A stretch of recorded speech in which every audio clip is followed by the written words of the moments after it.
कभी सोचा है कि जिंदा चीजें अपने आसपास के माहौल पर इतनी सटीकता से कैसे रिएक्ट करती है? जैसे एक बीज जो सूरज की तरफ ही बढ़ता है, या एक बिल्ली जो एक पल में झपट्टा मार देती है। यह सब मुमकिन होता है एक बहुत ही तेज कम्युनिकेशन सिस्टम की वजह से।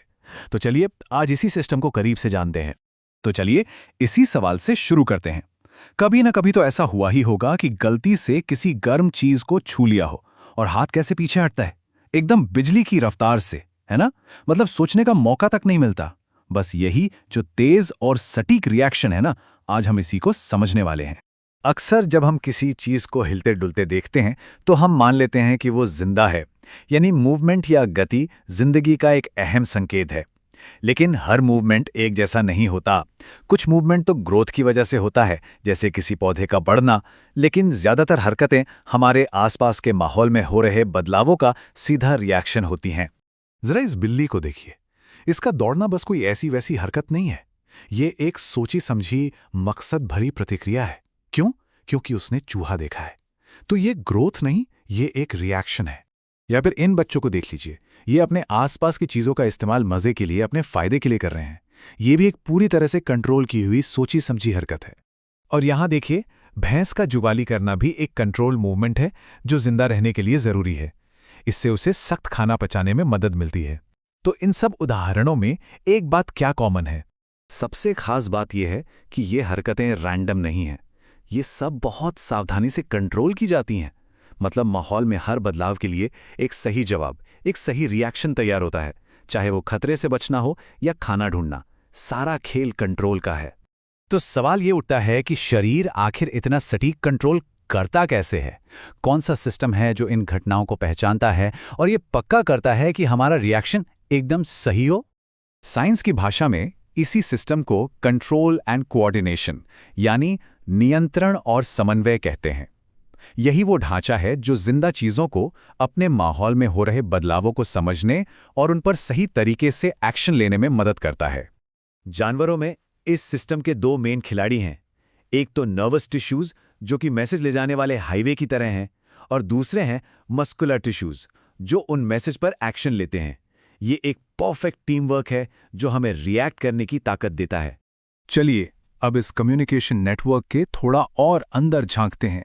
जब हम किसी गर्म चीज को छूते हैं तो ये खतरे का मैसेज हाथ से दिमाग तक और फिर दिमाग से वापस मांसपेशियों तक इतनी जल्दी कैसे पहुंचता है कि हाथ हट जाए? ये पूरा प्रोसेस ना 3 सिंपल स्टेप्स में होता है। सबसे पहले तो एक रिसेप्टर, समझ लीजिए एक एंटीना की तरह, जानकारी को पकड़ता है। फिर एक केमिकल रिएक्शन होता है जिससे एक इलेक्ट्रिकल सिग्नल बनता है जो बिजली के तार की तरह नर्व सेल में दौड़ता है। और आखिर में जब ये सिग्नल आखिर तक पहुंचता है तो वो एक डाकिया की तरह अगली सेल तक मैसेज पहुंचाने के लिए कुछ केमिकल्स छोड़ता है। असल में दो नर्व सेल्स के बीच एक बहुत छोटा सा गैप होता है जिसे सिनैप्स कहते हैं।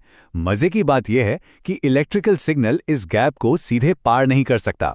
तो इस गैप को पार करने के लिए मैसेज को इलेक्ट्रिकल सिग्नल से एक केमिकल सिग्नल में बदलना पड़ता है ताकि सफर जारी रह सके। और ये डायग्राम इसे बहुत अच्छे से दिखाता है। देखिए कैसे नर्व सेल का सिरा एक छोटा सा पुल बनाकर केमिकल्स छोड़ रहा है जो उस गैप को पार करके मसल सेल तक पहुंचते हैं और उसे सिकुड़ने का ऑर्डर देते हैं। सच में ये एक बहुत ही तेज और शानदार हैंडओवर है। चलिए अब इस प्रोसेस की शुरुआत पर लौटते हैं। ये सारी जानकारी, ये सारा डेटा हमारे शरीर में आखिर आता कहां से है? हमारा शरीर अपने आसपास की दुनिया को महसूस कैसे करता है? इसका जवाब हमारे खास डिटेक्टर्स में है जिन्हें रिसेप्टर्स कहते हैं। ये हमारी ज्ञानेंद्रियों यानी सेंस ऑर्गन्स में होते हैं। हमारे पास स्वाद का पता लगाने के लिए गस्टैटरी रिसेप्टर्स हैं और गंध को पहचानने के लिए ऑल्फैक्टरी रिसेप्टर्स हैं। हर एक को एक खास तरह की जानकारी इकट्ठा करने के लिए ही बनाया गया है।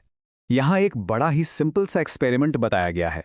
सोचिए कि कोई चीनी खा रहा है। अब कल्पना कीजिए कि वही इंसान नाक बंद करके चीनी खा रहा है। क्या स्वाद में कोई फर्क महसूस होगा? अगर कभी जुकाम में खाना खाया है तो इसका जवाब सबको पता होगा। खाने का स्वाद एकदम फीका लगता है ना? तो क्या यह सिर्फ हमारा वहम है या इसके पीछे कोई साइंस भी है? असल में जिसे हम स्वाद कहते हैं वो सिर्फ जीभ से नहीं आता। ये तो स्वाद और गंध दोनों के सिग्नल्स का कॉम्बिनेशन है जिसे हमारा दिमाग एक साथ प्रोसेस करता है। तो जब नाक बंद होती है तो आप दिमाग को स्वाद बनाने के लिए जरूरी आधा डेटा दे ही नहीं रहे होते। और आखिर में यही वो कमाल का सिस्टम है, माहौल से जानकारी लेना और उस पर तुरंत एक्शन लेना, जो जिंदा चीजों को सरवाइव करने, खुद को बचाने और दुनिया में कामयाब होने में मदद करता है। ये तो जिंदगी का बेसिक ऑपरेटिंग सिस्टम है। हमने एक सिग्नल का सफर तो देख लिया जो सेंस ऑर्गन से शुरू होकर एक्शन तक गया, लेकिन उन सिग्नल्स का क्या जो हमारे दिमाग के अंदर से ही शुरू होते हैं? मतलब अगर हर एक्शन एक नर्व इंपल्स से शुरू होता है तो हमारे पहले ख्याल को कौन सा इंपल्स शुरू करता है? वाकई सोचने वाला सवाल है।